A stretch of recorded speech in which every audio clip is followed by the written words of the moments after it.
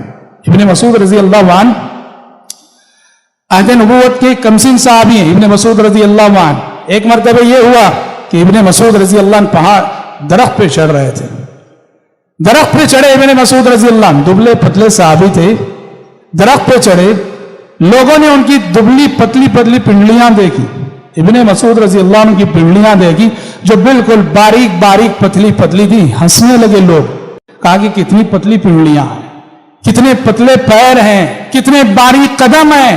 پیارے نبی نے ہنستے ہوئے لوگوں سے مخاطب ہو کے کہا کیوں ہنس رہے ہو؟ کہا کہ اللہ کے نبی وہ دیکھیے ابن مسعود کی پنڈلیاں کتنی نرم ہیں، کتنی باریک ہیں، کتنی پتلی ہیں۔ پیارے نبی نے کہا تم ہنس رہے ہو، اللہ کی قسم یہ پنڈلیاں قیامت کے روز ترازوں میں جبل احد سے زیادہ وزنی ہوں گی، احد کے پہاڑ سے زیادہ وزنی ہوگی۔ کہا کہ ان کی جسامت کو میں دیکھو، کنیف ملیا ایمانا، کہ ابن مسعود کا دل ایمان سے بھرا ہوا ہے، ایمان سے بھرا ہوا دل ہے، اور اللہ تبارک و تعالیٰ کل انسانوں کو جو تولے گا، وزن کرے گا، وہ ان کی جسامت پر نہیں، ان کے دلوں میں پائے جانے والے ایمان کی بنیاد پر۔ تبھی تو حدیثوں میں پیارے نبی نے فرمایا کہ ایک شخص جو دنیا میں بہت موٹا تازہ فروا رہے گا، وہ قیامت کے روز اس حال میں آئے گا کہ اللہ کے پاس اس کی حیثیت مچھر کے پر کے برابر بھی نہ ہوگی۔ حضرات اجتماعی سطح پر اگر دیکھیں طبقہ صحابہ کی بہت ساری خصوصیات، اجتماعی سطح پر اگر دیکھیں ان میں سے چند خصوصیتیں آج میں آپ کے سامنے ذکر کروں گا، ایسی خصوصیات جو تقریباً اجتماعی طور پر تمام صحابہ کو شامل ہیں۔ پہلی خصوصیت یہ ہے طبقہ صحابہ کی عظمت، صحابہ کا پہلا حوالہ یہ ہے، پہلا عنوان یہ ہے کہ حضرات ایمان کے جس مقام اور معیار پہ وہ فائز تھے، قیامت تک کبھی ویسا ایمان اس دنیا میں نہیں دیکھا جائے گا۔ ان کے ایمان کی جو کوالٹی تھی، اس کوالٹی کا ایمان اب کبھی قیامت تک اس امت میں نہیں دیکھا جائے گا۔ ایک صحابیہ آئی، کالی کلوٹی عورت، کالی کلوٹی خاتون، حبشی النسل خاتون، پیارے نبی سے آ کے کہا کہ یا رسول اللہ انی امرأۃ اسرا، اے اللہ کے نبی مجھ پر ایک بیماری کا حملہ ہوتا ہے، میں بے ہوش ہو کے گر پڑتی ہوں، ذرا اللہ سے دعا کر دیجئے کہ مجھے شفا مل جائے۔ شارحین حدیث لکھتے ہیں کہ اس خاتون پہ مرگی کی بیماری کا حملہ ہوتا تھا، یا بزار کے ایک روایت کے حوالے سے راجع بات یہ کہی جاتی ہے کہ جن وارد ہوتا تھا ان صحابیہ پر، جن آنے کی وجہ سے بے ہوش ہو کے گر پڑتی تھی۔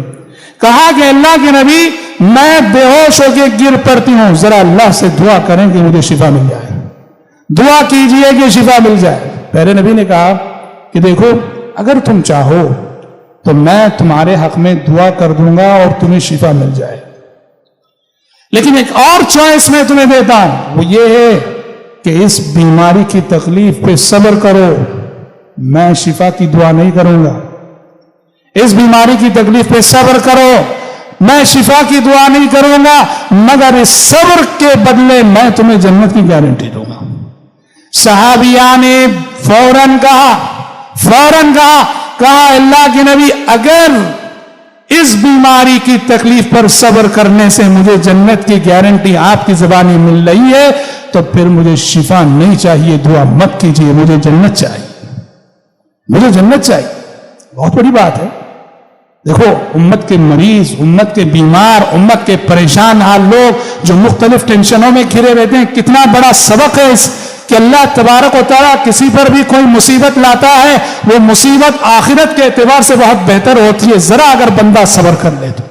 صحابیہ نے کہا کہ اگر آپ کی زبانی جنت کی گارنٹی مل رہی ہے، مجھے شفا نہیں چاہیے اللہ کے لیے، ہاں بس اتنا کہا کہ اللہ کے نبی بس اتنی درخواست ہے کہ جب میں بے ہوش ہو کے گر پڑتی ہوں میرے بدن سے کپڑا ہٹ جاتا ہے، جسم ظاہر ہو جاتا ہے، اتنی دعا کر دیجئے کہ جب بھی میں بے ہوش ہو کے گر پڑوں تو میرے بدن سے کپڑا ہٹنے نہ پائے۔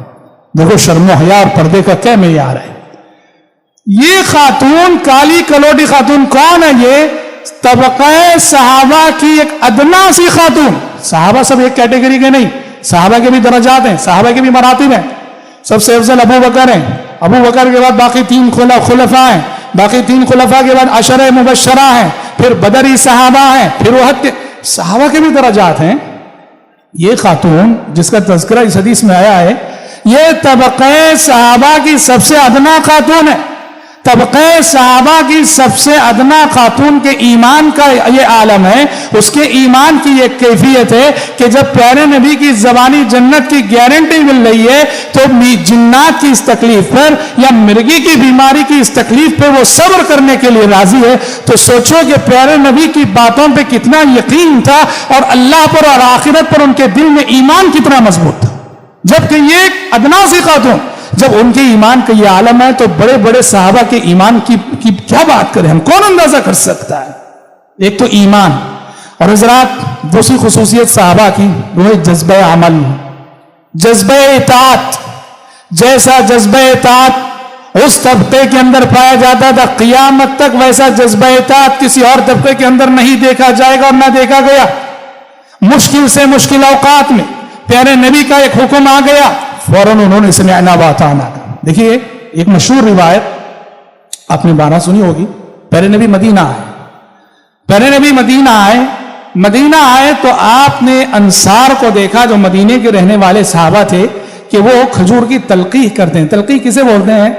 مذکر درخت کے کچھ اجزاء نکال کر مؤنث درخت میں لگانا۔ اللہ کا قانون ہے جس طرح وَمِن كُلِّ شَيْءٍ خَلَقْنَا زَوْجَيْنِ، مرد اور عورت کے ملنے سے انسانی نسل بڑھتی ہے، درختوں میں بھی باقاعدہ مذکر اور مؤنث درخت ہوتے ہیں، اور پھلوں کی پیداوار میں مذکر درخت کے اجزاء جب مؤنث درخت میں منتقل ہوتے ہیں تو پھل پیدا ہوتے ہیں، اور یہ اجزاء کو منتقل کرنے کا کام ہوائیں کرتی ہیں، ہواؤں سے۔ اور صحابہ اس وقت یہ کرتے تھے کہ مذکر درخت کے اجزاء لے کر مؤنث درخت کے خوشوں میں لگاتے تھے، اس سے نسل پھلوں کی آمدنی کھجور بہت اچھے پیدا ہوتے۔ پیارے نبی مکے کے تھے اور مکے کے لوگوں کا پیشہ زراعت نہیں، وہ تجارت تھی، وہ تاجر طبقہ، بزنس ان کا ہی، زراعت سے ناشنا تھے۔ پیارے نبی زراعت پیشہ نہ تھے، جبکہ مدینے کے جو انصاری صحابہ ہیں وہ سب زراعت پیشہ، اور وہ لوگ سال سال سے باقاعدہ یہ عمل کرتے آ رہے ہیں، تلقیح کرتے آ رہے ہیں۔ ان کو معلوم ہے کہ تلقیح کرنے سے فصل اچھی آئے گی، یہ اگر نہ کریں تو فصل نہیں آئے گی، معلوم ہے۔ پیارے نبی ہجرت کر کے جب مدینہ آئے مکے سے، اور مدینے کے انصاری صحابہ کو یہ تلقیح کرتے ہوئے دیکھا، مذکر درخت کے کچھ اجزاء نکال کے مؤنث درخت میں لگا رہے ہیں، آپ نے صحابہ سے کہا لو لم تفعلوا لکان خیرا، شاید ایسا نہ کرو تو اچھا ہے، کیوں کر رہے ہو، چھوڑ دو۔ جذبہ اطاعت اس کو کہتے ہیں۔ جیسے ہی اللہ کے نبی نے کہا، اس سال سارے مدینے کے صحابہ نے وہ تلقیح کرنا چھوڑ دیا۔ جذبہ اطاعت۔ دیکھو کسان ہیں، زراعت پیشہ ہے، جانتے ہیں کہ وہ کرنے ہی سے فصل آتی ہے، نہ کریں تو فصل اچھی نہیں آتی ہے، لیکن پیارے نبی کا حکم آ گیا کہ نہ کرو تو شاید اچھا ہے، سب کے سب فوراً رک گئے۔ کسی صحابی نے یہ نہیں کہا کہ اللہ کے نبی یہ کرنے ہی سے فصل اچھی آتی ہے، کبھی نہیں کہا، سارے صحابہ رک گئے۔ اچھا ہوا کیا؟ ہوا یہ کہ اس سال فصل ٹھیک نہیں آئی، پھل ٹھیک نہیں آئے۔ صحابہ نے پیارے نبی سے اس وقت آ کے کہا، اے اللہ کے نبی ہم نے تلقیح نہ کی، آپ کی بات سن کر ہم خاموش رہ گئے، دیکھیے فصل ٹھیک نہیں آئی۔ اس وقت پیارے نبی نے کہا کہ لوگوں، میں تم جیسا ایک انسان ہوں، میں تم جیسا ایک انسان ہوں، دین کے سلسلے میں دین کے حوالے سے کوئی بھی بات کہوں تو وہ بات تو تم کو لینا ہی ہے، عمل کرنا ہی ہے۔ دنیا کے سلسلے میں اگر کوئی مشورہ دوں تو میں بھی ایک انسان ہوں، مجھ سے بھی بھول ہو سکتی ہے دنیا کے سلسلے میں،